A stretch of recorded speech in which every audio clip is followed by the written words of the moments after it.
Selamat pagi Bapak Ibu dan saudara-saudaraku, salam sejahtera bagi kita sekalian. Harapan dan doa saya pagi hari ini kita semua sudah bangun dengan sehat, penuh sukacita dan selalu bersemangat dalam anugerah Tuhan kita Yesus Kristus.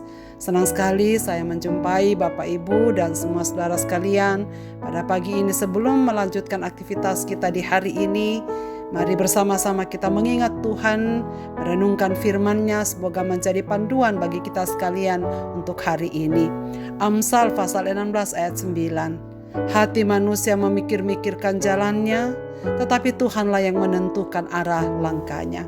Sekali lagi saudaraku, Amsal 16 ayat 9. Hati manusia memikir-mikirkan jalannya, tetapi Tuhanlah yang menentukan arah langkahnya. Tuhanlah yang menentukan arah langkahnya. Saudara-saudaraku, pernahkah kita mengalami sesuatu yang tidak terduga? Ataukah pernahkah kita membuat sesuatu rencana yang begitu matang, tapi ternyata tak dapat terlaksana?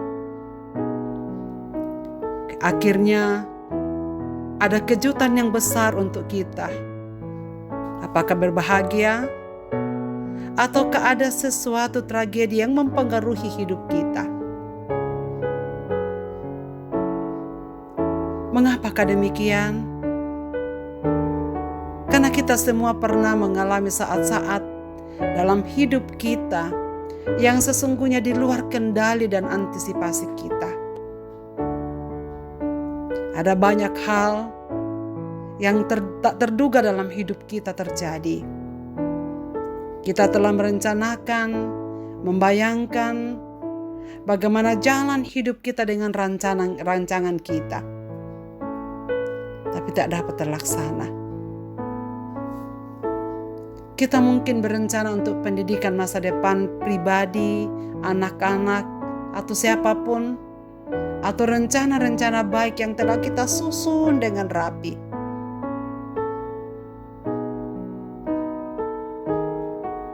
Tapi akhirnya tak bisa terlaksana. Mengapa saudara sekalian?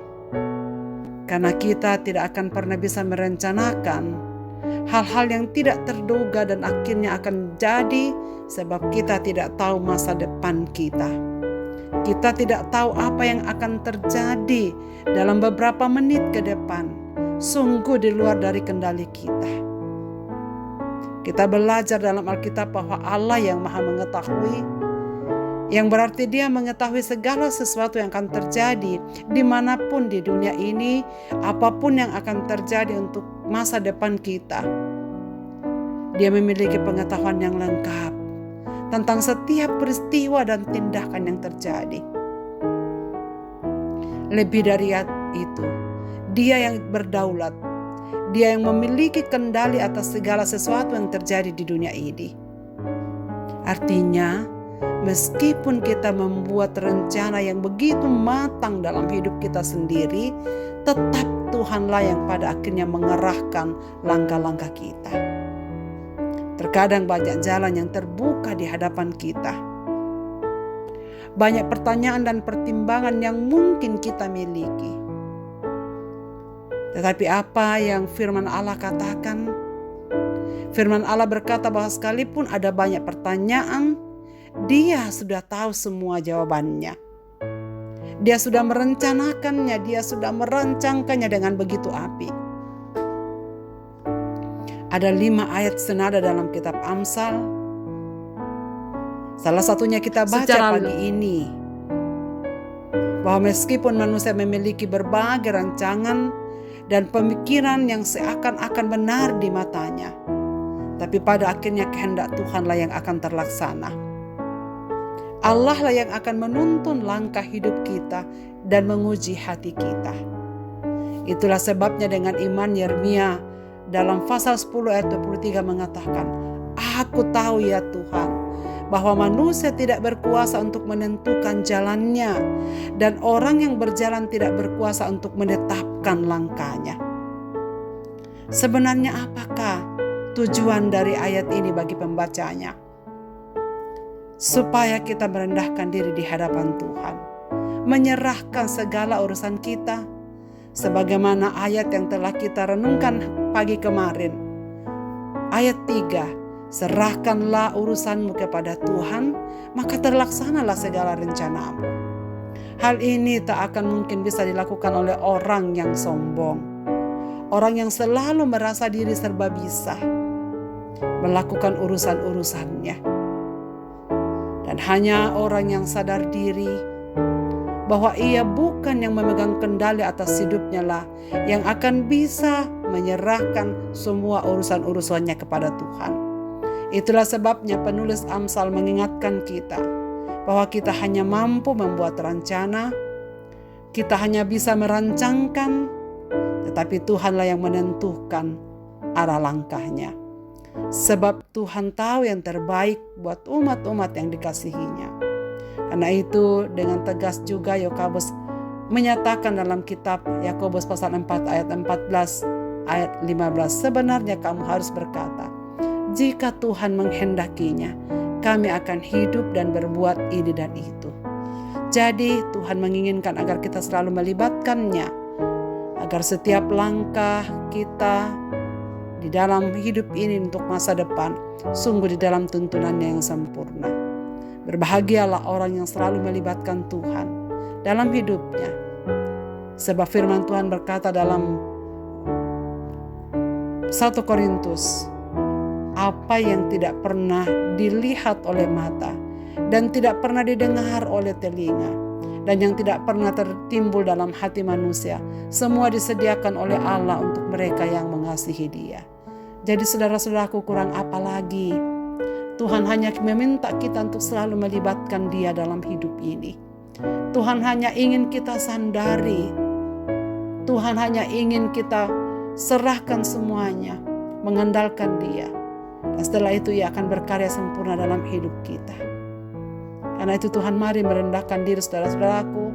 Janganlah meninggikan diri. Tetaplah rendah hati, supaya kita menyaksikan pekerjaan Tuhan yang jelas dalam hidup kita. Mari kita berdoa. Bapa, pada pagi ini kami tunduk di hadapan-Mu, mengakui kepapaan kami, mengakui kelemahan kami. Sebab sesungguhnya kami tak bisa menentukan dan memegang kendali atas hidup kami. Tuhan, terima kasih. Engkau mengingatkan kami pagi ini supaya kami belajar bersandar sepenuhnya kepadamu. Belajar menyerahkan diri sepenuhnya dalam tangan-Mu. Sebab kadang-kadang apa yang kami pertimbangkan, apa yang kami rencanakan bukanlah yang terbaik. Dan kami bersyukur sebagai anak-anak-Mu karena pada akhirnya keputusan Tuhanlah yang akan terjadi dalam hidup ini. Karena pada akhirnya Tuhanlah yang akan mengarahkan langkah-langkah kami. Oh Tuhan, ingatkanlah kami akan firman-Mu ini. Dan ampunilah kami. Karena kadang kami berjalan sendiri. Kadang kami berjalan dengan pertimbangan-pertimbangan kami tanpa melibatkan Tuhan, tanpa bertanya kepada Tuhan. Dan hari ini Tuhan, kami ingin belajar terus-menerus menyerahkan hidup dalam tangan-Mu, menyerahkan urusan dan rencana-rencana kami ke depan, agar yang terjadi adalah kehendak-Mu. Sebab kami percaya Tuhan selalu merancangkan yang terbaik. Bahkan apa yang tidak pernah terlihat dalam mata kami, terlintas dalam pikiran kami, terbersit di hati kami, itulah yang Engkau sediakan bagi kami, umat-umat yang Engkau kasihi. Karena itu Tuhan, terima kasih banyak untuk firman-Mu. Kami bersyukur kami tidak akan pernah sendiri menjalani hidup ini. Asal saja kami selalu bergantung, berserah, dan berharap kepada-Mu. Terimalah kehidupan kami ini Tuhan, kami sungguh taruhkan dalam tangan-Mu. Biarlah kami sepanjang hari ini dituntun oleh Tuhan dalam segala situasi hidup kami. Di dalam Yesus Kristus Tuhan kami berdoa. Amin. Selamat beraktivitas Bapak, Ibu, dan saudara-saudaraku. Tuhan Yesus memberkati kita sekalian dengan firman ini. Amin.